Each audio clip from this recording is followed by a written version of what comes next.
sisters, my name is Talene and I'm a registered dietitian for PCOS women, and I have PCOS myself. Welcome to my channel where I spill all the tea on how to lose weight with PCOS and manage symptoms. Today I'm going to be talking about our fellow PCOS sister Victoria. She's from the Sisterhood. The Sisterhood is an app that we created to help PCOS women like Victoria lose weight and manage their symptoms while following our proven method. I'll link it below for you to check it out. Join and meet more women like Victoria and myself who are thriving with PCOS.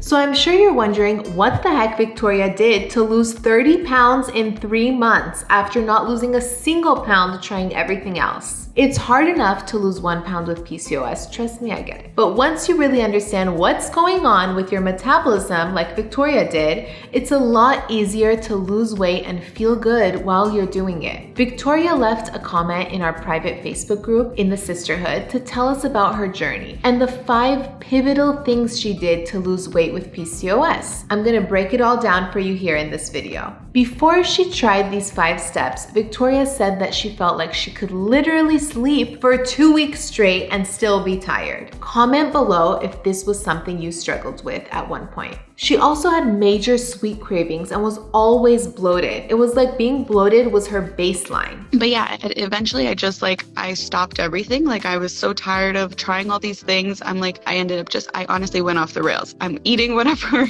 I want. I'm Italian. Carbs and dairy are they were life, since birth, But I obviously ended up gaining more weight, and at that point I was exhausted 24/7. I remember telling people I feel like I can sleep for 2 weeks straight and I would wake up still tired. I was fatigued always. I was bloated constantly. It was just my regular state to be bloated, unfortunately. But truly, I didn't realize the fatigue, the bloating, the acne, the hair growth has always been an issue for me, and I used to think that was my biggest issue because I didn't realize all these other symptoms were also related to my polycystic ovaries and my lifestyle and the way that I was carrying on. Victoria knew that it was not something that she wanted to deal with for the rest of her life, nor did she have to. So she dove right into our 5 steps to PCOS weight loss, our proven method in the Sisterhood. Let's get into it.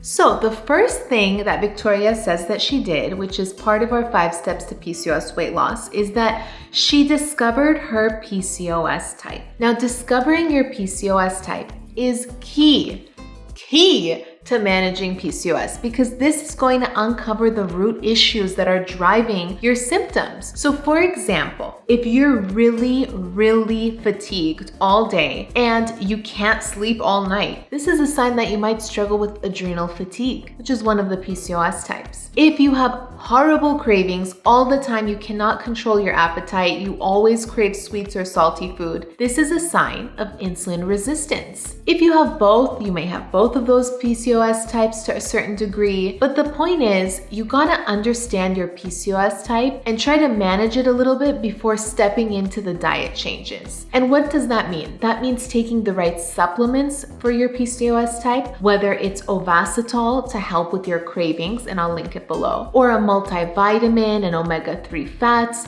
to help with your inflammation, which is another PCOS type, and I'll link those supplements below as well. But basically, managing your PCOS type is essential before taking the next steps. And we'll get into the next steps in just a second. So let's see what she says. She says that she also discovered her carb tolerance. Now, that means that she discovered how many carbs in a day at each meal makes her feel energized and satisfied and not fatigued afterwards or feeling like she's still craving more food. Seeing how simple changes could make such a huge impact, like going gluten and dairy free. I was at the point in my life where I was like, you know what, enough is enough. I feel terrible physically, emotionally, it was enough. So I tried out doing gluten and dairy free. It was honestly not as hard as I feared it was going to be, thinking that all my meals had, carbs like bread and dairy, making those substitutions to have the same kind of similar foods, but a gluten-free version or a dairy-free version made the transition so much easier. And doing that for just 1 month, I already lost 10 pounds in the 1 month. My personal carb tolerance is around 100 to 120 grams of carbs a day. And I break that up into my meals around 30-35 grams of carbs at each meal. And that helps me feel energized and satisfied and not have cravings throughout the day for random snacks. And that's better for my insulin sensitivity because now I have gaps between breakfast and lunch where I'm not snacking on everything, and my insulin levels can be nice and stable and not constantly rising every time I eat something. And that's great for insulin resistance. So discovering your carb tolerance is key to PCOS weight loss and making it sustainable as well. Oftentimes we're told to just cut out all of our carbs as soon as we're diagnosed with PCOS. And what does that do? That maybe you can do that for a week, but you can't do it forever. And PCOS is a forever thing. So we got to find a way to live with this that makes us happy and energized and vibrant and thriving. And that's certainly not eating 0 grams of carbs. So discovering your carb tolerance is key. Now, as I mentioned earlier, if you have insulin resistance, maybe you have a lot of cravings that drive your appetite and you just feel this voracious appetite, right? And that's why step 1 of our 5 steps to PCOS weight loss is discovering your PCOS type. So you can manage those cravings with proper supplementation and other lifestyle changes so that when it comes to the next step, discovering your carb tolerance, those cravings aren't driving you and your appetite towards all the carbs, and you can actually understand what your body needs because now you're managing the cravings, that's your PCOS type, and now you're going into discovering your carb tolerance. So there's a sequence of events. We can't do them all at once, and it's important to take it one step at a time. And that's what we teach you in the sisterhood, and that's what Victoria did when she joined. So over a span of 3 months, that's how she was able to lose the 30 pounds. All right, let's get into the next thing she says she did. Victoria went gluten-free. So going gluten-free is something and dairy-free, but we'll get into that in a second, is something we talk about a lot. If you follow us on Instagram or this YouTube channel, I always talk about going gluten and dairy-free. And this is to help reduce inflammation and help you manage insulin resistance. These are 2 root causes of PCOS that drive your symptoms like cystic acne, bloating, feeling puffy, hair loss, fatigue, cravings. These are issues that are driven by chronic inflammation. And when you're eating foods like gluten and dairy that are highly inflammatory for many people, then it could be driving your symptoms further and further. So cutting them out for at least 30 days to see how you feel is essential before you get started on a lot of things for PCOS so that you can understand the driving force here and cut that part out before it kind of tidal waves over all the other things that you're going to try to be doing that won't work if you're fueling the inflammation by eating gluten and dairy every day. Discovering whether you're sensitive to gluten and dairy is key to the 5 steps to PCOS weight loss. Now, gluten is very inflammatory. Every time we eat gluten, it creates little tears in our stomach lining that make our gut semi-permeable and allows the proteins that we're eating to get through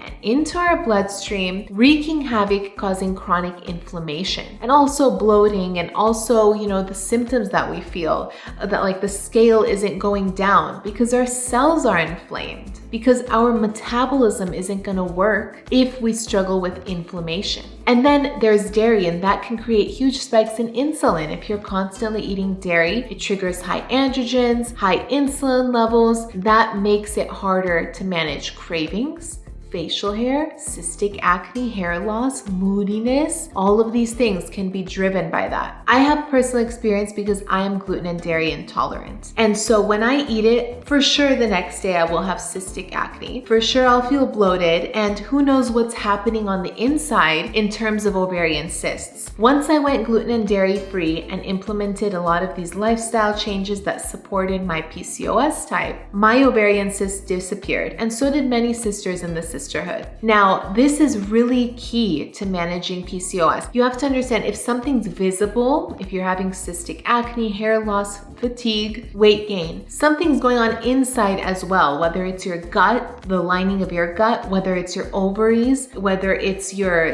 ovarian cysts, your period. So instead of like waiting to find out if that is the case, well, we can see it physically from the outside. So it's a sign of our health within as well. The next thing she did, the fifth thing, is her slow weighted workouts. She swapped out those intense workouts for slow weighted workouts. Initially, like that made such a big change in my life. I was like, and also like realizing that I can still eat carbs, but like healthy carbs, huge.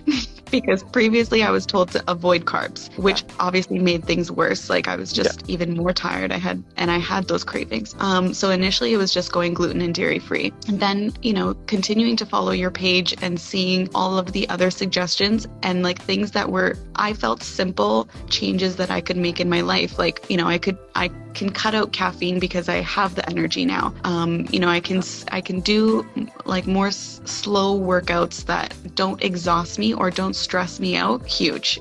It's something that I can actually look forward to. You're probably wondering, like, how can you lose weight lifting weights in a slow fashion? Shouldn't I be running around and jumping up and down and running 6 miles a day? And wouldn't that help me lose more weight? The answer is actually maybe not. If you don't feel good after those intense workouts, let's say you go to kickboxing or cycling class 3 times a week, if you're not losing weight and it's not making you feel better, it's not working. And it's essential for you to find something that's working for you. So that's how we created the slow weighted workout method. Lifting weights builds muscle, improves insulin sensitivity, and then as a result helps with our symptoms like high testosterone, facial hair, acne, cravings, period regulation, so on and so forth, because we're treating the root of the issue, and that's our insulin resistance, and that's by building muscle. Now, the reason why it's a slower workout, slower pace, is because when we do those intense workouts like running for hours, that can pump sugar into our bloodstream because we're supposed to be burning it while we're running, and that's what our body naturally would do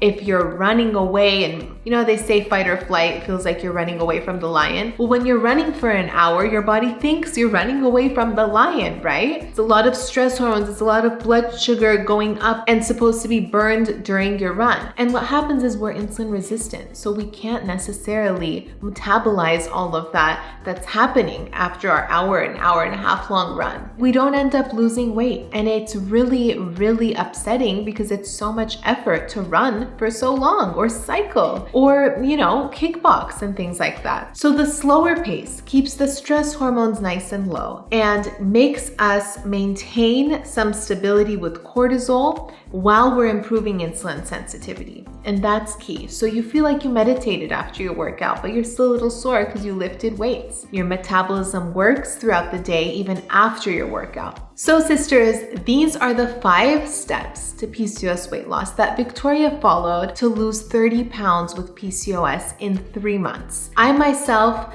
have created these 5 steps because I also had PCOS and also lost 30 pounds with PCOS by following these steps that, I kind of like lived through and like had a lot of bumps in the road because nobody had made these 5 steps yet. So I had to go through it first and then make the 5 steps. But the point is, we got to this point somehow. And it's really organized and it's going to save you a lot of time and energy, and it's in the Sisterhood, our app, where you can download it and learn and watch videos to walk you through each step without any bumps in the road like I had to go through and apply it to your lifestyle. Those were hard times. Those were hard times. Link in bio to avoid those hard times. All right, sisters, thank you so much for watching this video. I hope you enjoyed it. Don't forget to like, comment, and share it with someone you know who might have PCOS.